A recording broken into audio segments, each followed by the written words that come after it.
नमस्कार, मैं हूं योगेश राणा और सवाल यह है कि क्या गांधी परिवार के हाथ से कांग्रेस की कमान फिसलने वाली है?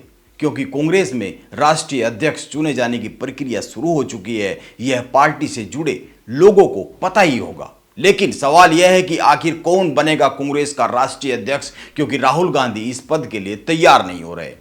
यह बात भी बार बार कांग्रेस के भीतर से बाहर आ ही जाती है। और सवाल यह भी है कि अगर गैर गांधी अध्यक्ष चुना जाता है तो वो कौन हो सकता है और उसके कांग्रेस के अध्यक्ष चुने जाने के क्या मायने होंगे। कांग्रेस पार्टी के चुनाव अधिकारी मधुसूदन मिस्त्री ने राष्ट्रीय अध्यक्ष पद के चुनाव के लिए कार्यक्रम तय कर दिया है। 21 अगस्त से 20 सितंबर के बीच चुनाव की प्रक्रिया पूरी करनी है। इस बीच कांग्रेस ने 7 सितंबर से पूरे भारत में भारत जोड़ो यात्रा का ऐलान किया हुआ है।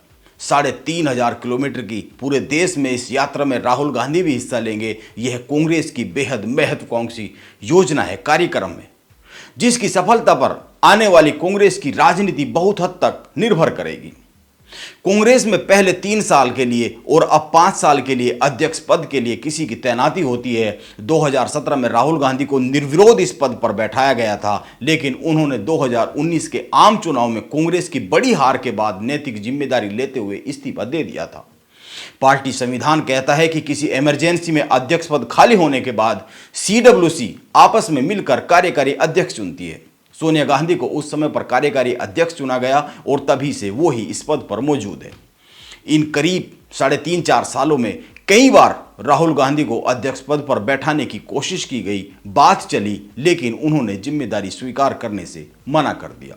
हालांकि इसके पीछे जो सबसे बड़ा कारण एक ये भी रहा है कि इन 3.5-4 सालों में कांग्रेस एक बार भी उस स्थिति में आती हुई नहीं दिखी कि वो भारत की राजनीति में खड़ी होने का कोशिश कर रहे हो, खड़े होने के कुछ पॉजिटिव संकेत आ रहे हो।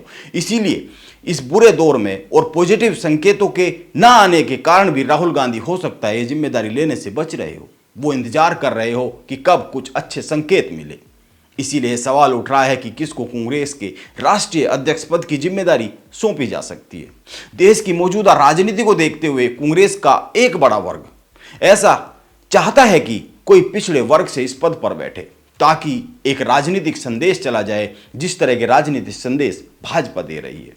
इसीलिए राजस्थान के मुख्यमंत्री अशोक गहलोत का नाम लेने वालों की संख्या भी कम नहीं है और कई बार मीडिया में मुकुल वासनिक के नाम की भी चर्चा आ रही है।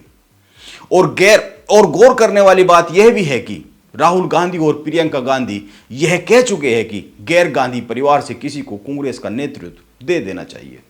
लेकिन क्या ऐसा संभव हो पाएगा, और अगर ऐसा होता है तो इसके क्या साइड इफेक्ट होंगे, यह भी एक समझने वाली बात है। पहली बात, यह कोई नई बात नहीं होगी कि कोई गैर गांधी नेता कांग्रेस के अध्यक्ष पद पर बैठेगा, चुना जाएगा।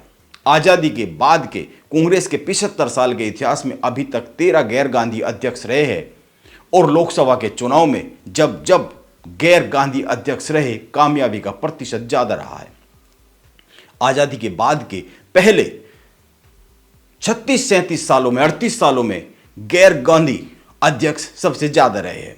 इंदिरा गांधी की मौत के बाद 1985 में राजीव गांधी कांग्रेस अध्यक्ष बने और प्रधानमंत्री भी। इसके बाद 1989 में चुनाव हुए और कांग्रेस हार गई। इसका बड़ा कारण था भ्रष्टाचार का आरोप। राजीव गांधी के 5 साल के कार्यकाल के दौरान भ्रष्टाचार के कई सारे आरोप लगे। आप याद कीजिए, बोफोर्स का मामला भी इसी कार्यकाल में उजागर हुआ था, इसी समय पर चर्चा में आया था। एक बात पर और ध्यान देने की जरूरत है, गांधी नेहरू परिवार से राजीव गांधी, सोनिया गांधी और राहुल गांधी ही अकेले ऐसे हैं जिनके अध्यक्ष रहते हुए कांग्रेस को हार का सामना करना पड़ा है। राजीव गांधी 1985 में अध्यक्ष बने और कांग्रेस 1989 का चुनाव हार गई। 1998 में सोनिया गांधी अध्यक्ष बनी और अगले ही साल 1999 का चुनाव कांग्रेस हार गई। इसके बाद 2014 के चुनाव में सोनिया गांधी अध्यक्ष थी और इस चुनाव में कांग्रेस की अभूतपूर्व हार हुई। कांग्रेस के इतिहास में पहली बार सबसे कम 44 सीटें मिली।